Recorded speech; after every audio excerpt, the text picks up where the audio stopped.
আসসালামু আলাইকুম ভিউয়ার্স। তো দেখতে পাচ্ছেন যে হাটের জন্য কিন্তু গরু আসা শুরু হয়ে গিয়েছে। তো এই পাশে অনেকগুলো গরু এই মুহূর্তে রাখা হচ্ছে, আর এখান থেকে কিন্তু ট্রলার থেকে গরু নামা শুরু হয়ে গিয়েছে। তো এই গরুগুলো এক এক প্রান্ত থেকে আসছে, বাংলাদেশের এক এক প্রান্ত থেকে। আপনারা দেখতেই পাচ্ছেন যে উৎসাহ জনতা সবাই কিন্তু খুবই আগ্রহ নিয়ে সবাইকে স্বাগত জানাচ্ছে। তো এটা হচ্ছে নারায়ণগঞ্জের ইব্রাহিম টেক্সটাইল মিলের বালুর মাঠে যে হাট হবে, সেই হাটের জন্য এই গরুগুলো নামানো হচ্ছে। আজকে প্রথম এই হাটের জন্য গরুগুলো নামছে। এই গরুগুলো কিন্তু এক এক জায়গা থেকে, এক এক ডিস্ট্রিক্ট থেকে এখানে আসছে। যেহেতু নারায়ণগঞ্জে হাট অনেক জায়গাতে, সেই হাটের উদ্দেশ্যে এই গরুগুলো কিন্তু এসেছে। তো আপনাদেরকে আমি দেখাই গরুগুলো কিভাবে আসলে নৌপথে আসার পর কিভাবে নামানো হয়।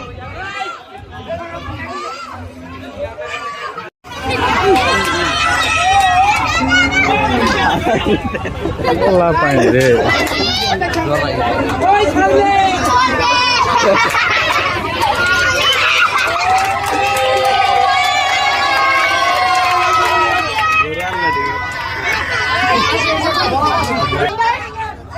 বাচ্চা বাচ্চা পোলাপান, মানে কি একটা অবস্থা। আর একটুর জন্য পানিতে ডুবার অবস্থা ছিল।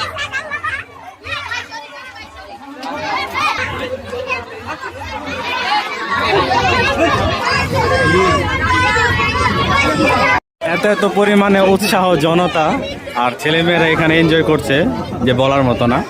এখানে এই মুহূর্তে টোটাল 2টি গরুর ট্রলার রয়েছে, আর কিছুক্ষণ আগে একটি ট্রলারের সবগুলো গরু কিন্তু নিচে নেমে গিয়েছে।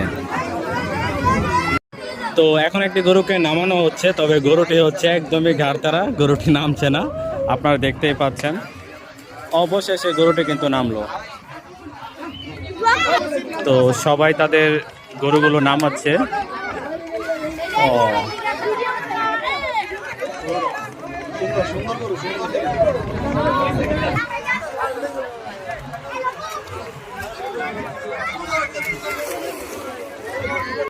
তো আপনারা দেখতেই পাচ্ছেন এখানে কিন্তু অনেক জনতার ভিড়। সবাই কিন্তু আসছে মূলত গরুগুলোকে দেখার জন্য, যে আজকে এই গরুগুলো নামছে, সেই গরুগুলোকে দেখার জন্যই এই উৎসাহ জনতার ভিড়।